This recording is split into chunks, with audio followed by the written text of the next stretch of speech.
التعافي في يوم واحد من الإباحية والعادة السرية. أسرع طريق في 3 خطوات بس. أيوة، زي ما أنت شفت كده في العنوان، هخليك تبطل العادة السرية والأفلام الإباحية في 3 خطوات بس. ازيكم عاملين ايه؟ لو بتتفرج على الفيديو ده دلوقتي فده معناه انك تعبان وزهقت وحاسس انك مربوط بسلسلة مش قادر تكسرها، ويمكن كمان بتقول لنفسك هو في أمل؟ ينفع أبدأ من جديد؟ ينفع أبطل من أول يوم؟ وأنا بقولك أيوة، أنت تقدر. مفيش حاجة اسمها مستحيل، بس أنت محتاج تمشي معايا 3 خطوات بس لازم تنفذهم بجدية وتكون صادق ما بينك وما بين نفسك. لو أنت فضلت وشفت الفيديو للآخر هتخرج منه بقرار ممكن يغير حياتك كلها. الخطوة الأولى: يقطع الحبل من جذوره. بص يا صديقي، الناس فاكرة إن المشكلة في الإباحية، لكن الحقيقة المشكلة في الطريق اللي بيوصلك ليها. يعني مثلا الموبايل لوحدك ومعاك إنترنت من غير رقابة ووقت فراغ كتير جدا جدا، وده كله بيسهل الوقوع في فخ الإباحية والعادة السرية. أول خطوة عايزك تعملها: تقطع الطريق اللي بيوصلك للذنب، وده معناه: 1. تمسح المواقع اللي بتدخلك على الإباحية. 2. لو بتدخل من تطبيق معين أو متصفح معين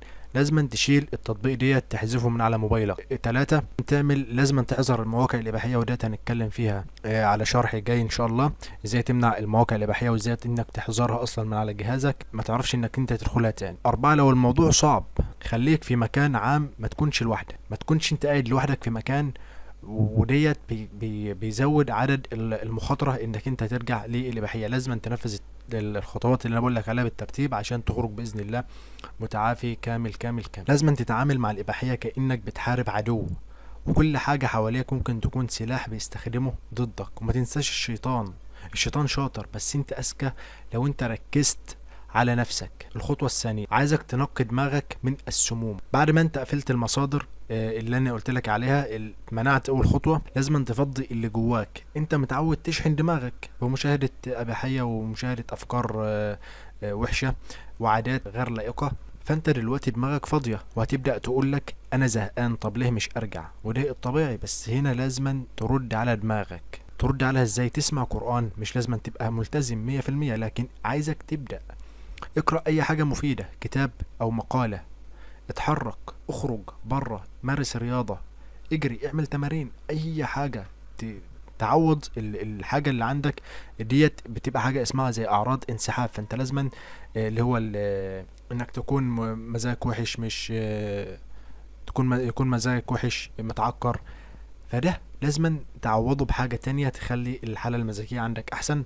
بيبقى دوبامين طبيعي. دماغك محتاجة تتغذى، محتاجة طاقة جديدة، محتاجة نور. الخطوة الثالثة: بدل الإدمان برسالة. هقولك على حاجة، انت مش مدمن شهوة، انت مدمن هروب. بتدخل على الإباحية عشان تهرب من الضغط والزهق والوحدة والإحباط.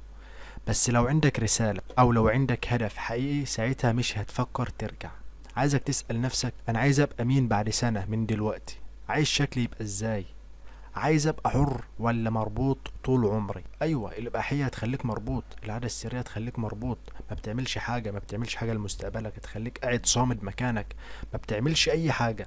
عايزك تبدأ مشروع بسيط، سجل فيه أهدافك، شارك رحلتك مع ناس زيك. أنت متخيل تعمل قناة على اليوتيوب وتحكي فيها رحلتك، او صفحة على فيسبوك تشارك فيها يومياتك؟ مش شرط تظهر بوشك. الحاجة ديت مش هتشجعك، الحاجة ديت بس مش هتشجعك، الحاجة ديت ممكن تخليك انت كمان تنقذ ناس تانية بسببك، وناس مرت بنفس التجربة تحكي تجربتك للواقع. انا عارف ان انت تعبت، بس تخيل معايا كده تصحى الصبح حاسس انك نظيف ومرتاح نفسيا، مش مربوط بحاجة زي ديت، وشايف الحياة بشكل تاني.